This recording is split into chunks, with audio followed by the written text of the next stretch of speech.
คอยนั่งจิบเหล้าเบาๆข้างเฮือนยกจอกขึ้นให้ฟ้าแล้วเว้าเบาๆกับแสงจันทร์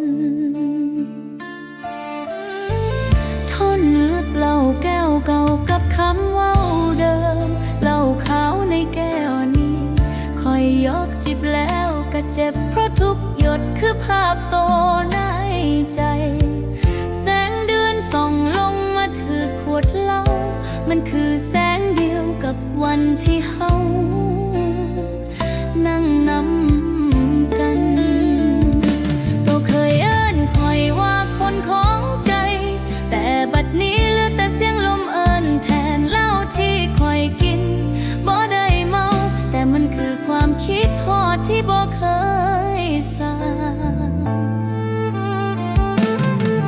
ทนโซ่เมาใจมากกว่าเมาเหล้าคอยบ่ฮู้ว่าตอนนี้โตอยู่ไสอยู่กับไผหรืออยู่ในใจผู้ใดแต่โตยังอยู่ในความจำคอยคือเก่าคือรอยแผลที่บ่หายแม้เวลาสิผ่านเมาใจนี่มันเจ็บกว่าเมาเหล้าหลายเพราะเหล้าสิสร้างในตอนเช้าแต่ใจคนเมาหักมันบ่มีมือสิฟื้น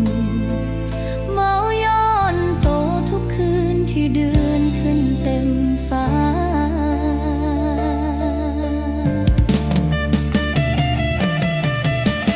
เมาใจใต้แสงจันทร์บ่มีมือสร้างเมาใจใต้แสงจันทร์บ่มีวันสิสร้างเหล้าในแก้วสิหมดแต่ฮักยังเต็มใจคอยนั่งเว้ากับเดือนกับลมกับความว่างแต่คำตอบก็คือเงียบคือที่โตทิ้งไว้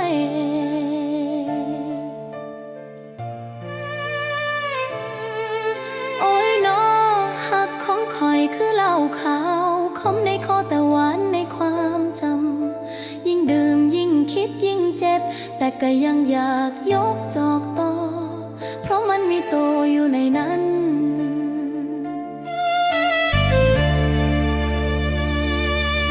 ถอนซอบผู้หญิงที่เมาแต่ยังฮักงามเมาแล้วบ่ได้โวยวายบ่ได้ร้องไห้ดังคอยแค่เว้าในใจว่าโตคือฝันที่บ่ได้ตื่นยามเดือนส่องคอยก็เห็นโตในเงาเหล้ายิ้มบางกลางทั้งที่น้ำตาก็ไหลโตบ่ต้องฮู้เด้อว่าคอยยังเจ็บเพราะเจ็บนี่คือวิธีฮักแบบคนแพ้คอยสิบ่โทษโตบ่โทษฟ้าสิแค่ดื่มให้คำว่าฮักอยู่ใน